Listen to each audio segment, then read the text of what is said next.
So should you switch from Adobe to Affinity Studio? Let's find out. I'm doing a comparison to see what's better. So let's kick it off with price. Now, Adobe has been price gouging for so many years now. So if we look at the prices, it's normally $113. With 50% off, it's $56 a month.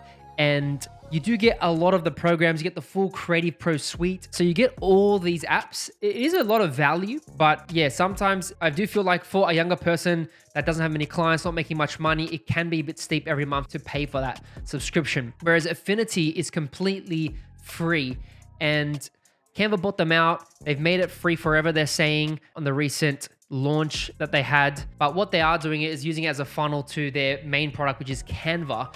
And I don't think designers want to go to Canva because it's not really a design tool. It's more of a template tool, and it's got AI. So if you do want the AI features in Affinity Studio, you do have to pay that extra $20 a month. So you got Canva Pro, $20 a month on the monthly, or you got the business at $27, which includes templates, photos, vectors, brand kits. And then if you go down, you can see it includes some AI ad creation, but then they're actually connecting Leonardo AI. So Leonardo AI is pretty good. It's high on the leaderboard of text to image generation. So that would be kind of cool. So that would be the price. It's not that expensive. So if you're someone that's really tight on cash and that's your main thing, then Affinity Studio is probably best for you. But if you're a professional, majority of the industry still use Adobe. I don't think, everyone's going to be jumping on Affinity just because it's free. Now with Adobe, you have each program has its own file. So you've got Adobe Illustrator is .ai, Photoshop will be .psd, InDesign will be .ind. Then you've got all the other apps as well have their own files. So you're constantly having to switch between apps. It can use a lot of resources and RAM on your PC or your Mac, whatever you're using. With Affinity, everything is just one file, .af, which is pretty cool. Now, the cool thing with Affinity is you can actually import AI files, Photoshop files, and IDML files from InDesign. So you can't do directly InDesign files, but the IDML, but it can do PSDs and Illustrator files. So for example, here I loaded in a logo deck a presentation that I had for a client, and I just imported it. You just press Control O, open, and then just locate your file, double click. It will ask you some PDF options. So make sure that your file is editable and has PDF editability as well. And then you can, do it as pages or artboards. You can change the DPI if you're doing print to 300. And then you can replace the missing fonts. So if you've got missing fonts, you can select this and it will select the right font. I want to press OK. And so you can see it imported it, which is pretty cool. And let's see if we can edit the text. You can actually edit the text, which is cool. You can move things around and it works. So I tested an AI file. So this worked. It's a logo presentation, some mock-ups. I also did a Photoshop file as well. And so we've got the layers here. So if I look at all the layers, you can see it's got the reflection, the shadow. So if I just turn all those things off, it's got the row business card, and then it's got the smart object. So you can see in the layers panel, you can see it's an embedded file. So instead of smart objects, they have that embedded. And I think maybe if I just move this, if I save that, I don't know if it works the same. Okay, cool. So it works similar to it's like a smart object where it has those embedded files, which is pretty cool. So you can edit that and save that. InDesign file here. So you can see it's got the bleeds and the guides there, which is pretty cool. And so this was the InDesign. You can edit the text. And then you can just do a normal PDF. You can import PDF files and you'll get something like this. So you can see it's got the similar vibe. It's got master pages and pages, and yeah, everything's editable. You can see here. So it's pretty cool when it comes to file management. It's really great how they integrated it with Adobe to make it easy for people to switch. Which leads me to number 3 is Workspaces. So with Adobe, you can customize your workspaces. If you go to Window, you got Workspace, and you've got multiple workspaces here. So I can select this one and it will change. If I go Essentials, you can see it adjusts the panels and the windows. You can do it in the same thing in Adobe, Photoshop, and InDesign. But in Affinity, up the top, you can see you got different workspaces. You got Vector, you got Pixel for Photoshop, you got Layout, which is like InDesign, and then you got Canva AI, which is for AI generating.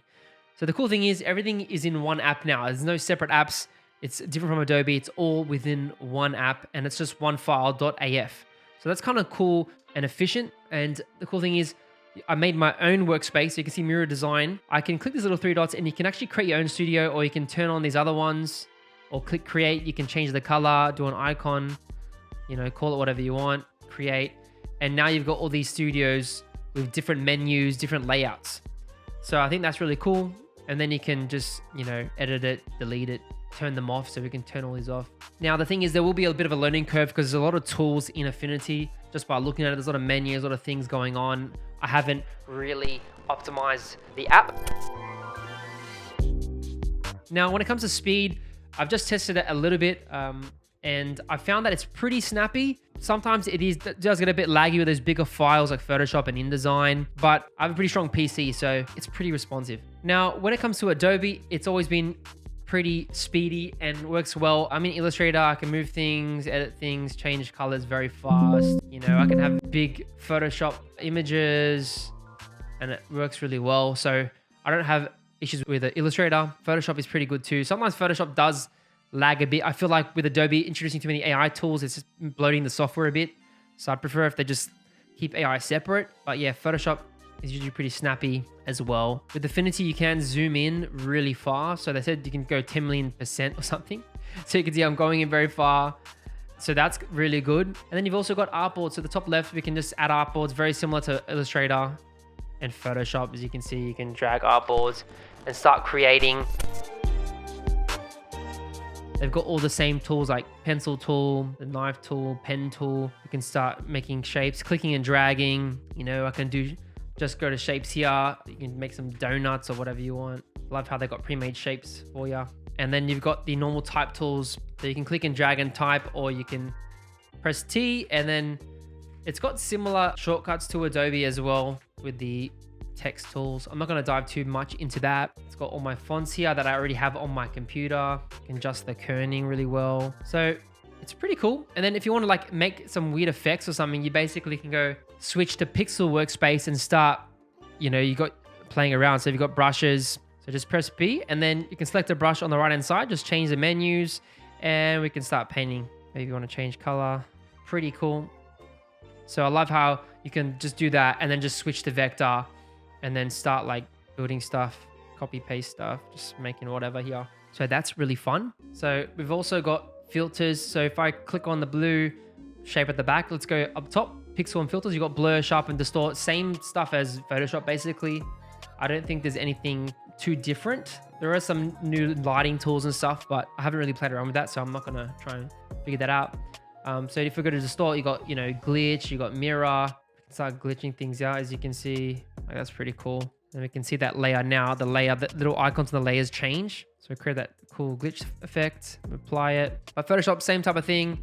You know, we got brushes here. I can come in here and just start painting. You know, we can add solid colors. Got hue saturation. You got all your tools here. You got your filters. We can do, you know, Gaussian blur, noise, pixelate, render, sharpen, stylize, and it's got inbuilt AI as well. You got all the effects there and all the layers on the right hand side, and you have full control over everything.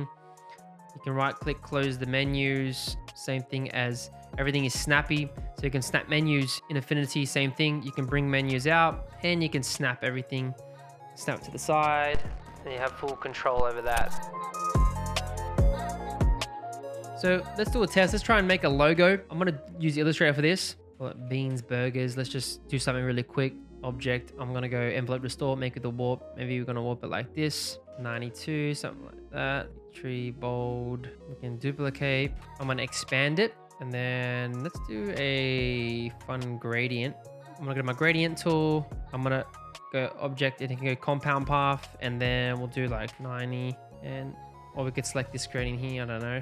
Classic sunrise type of gradient, and then we can go effect. Maybe we want to like roughen it up a bit. Made a quick logo. Now let's try and do it in Affinity.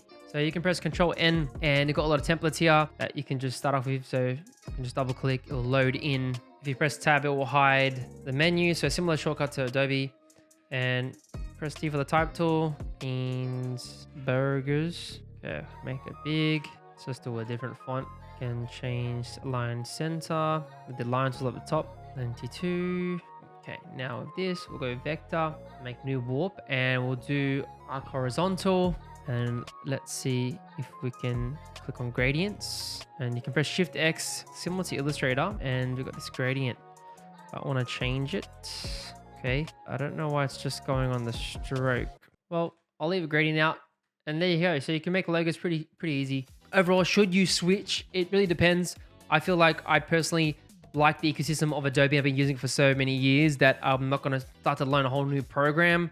And there's more support and forums and stuff out there for Adobe. And I've done a lot of tutorials on them. So I'm more faster with Adobe. So I don't know. I don't have any plans to switch. But if you're someone maybe just new starting out, like why not try Affinity? It has very similar tools. They'll probably update it in the future. They said there will be free updates. My thoughts, yeah, use what is best for your situation. Yeah, hope you enjoy this comparison. Do you think it's going to be a industry changer, an Adobe killer? Let me know your thoughts below.